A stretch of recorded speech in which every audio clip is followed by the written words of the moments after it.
We are anonymous. Greetings, citizens of United States. This is a message from Anonymous to the Minneapolis Department. Police brutality and murder is a widespread problem in the United States, which has undoubtedly infected nearly every jurisdiction in the country, but the Minneapolis Police Department is among the worst, and has a horrific track record of violence and corruption.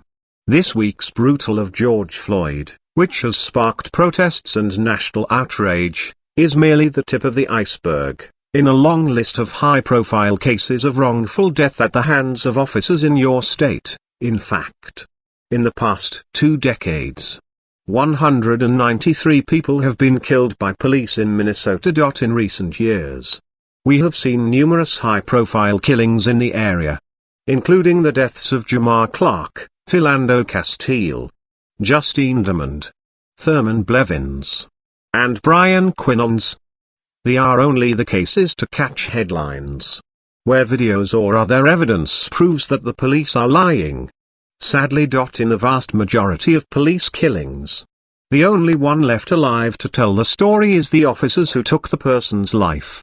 And this the Sile is able to continue because none of these murderers ever face any justice for their actions. This travesty has gone on for too long. And now the people have had enough. In the most recent case of George Floyd, the blatant disregard for human life exhibited by the officers is undeniable. And all evidence that has been released so far has shown that Floyd was being entirely compliant with the officers, which contradict earlier claims from police that he was resisting arrest. Furthermore, our initial investigation of the offending officers has revealed a criminal pattern of violence on the job.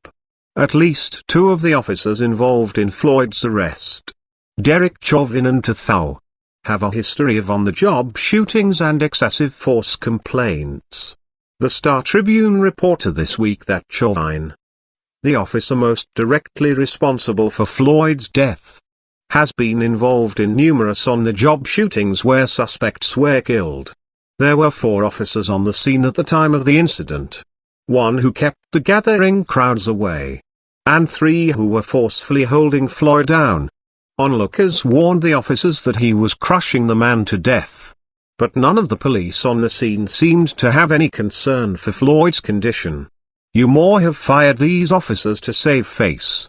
But it is obvious that this type of behavior is condoned, if not encouraged within your police department, as it is in others.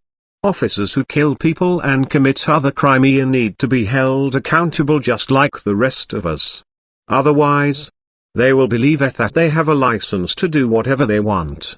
You will claim that this is just the work of a few bad apples, but what of the officers who stand by and nothing hold? They commit offenses against the people they encounter.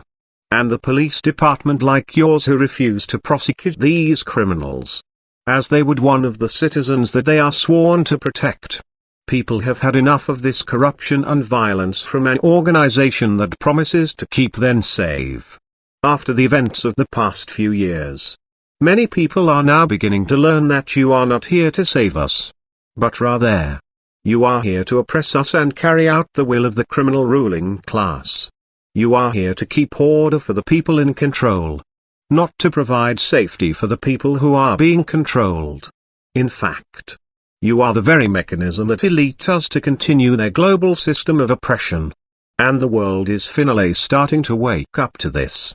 And they are becoming increasingly angry every time they see blood needlessly spilled without consequence. These officers must face criminal charges. And Officer Chauvin especially should face murder charges. Unfortunately, we do not trust your corrupt organization to carry out justice. So we will be exposing your many crimes to the world. We are legion, we do not forgive, we do not forget, expect us.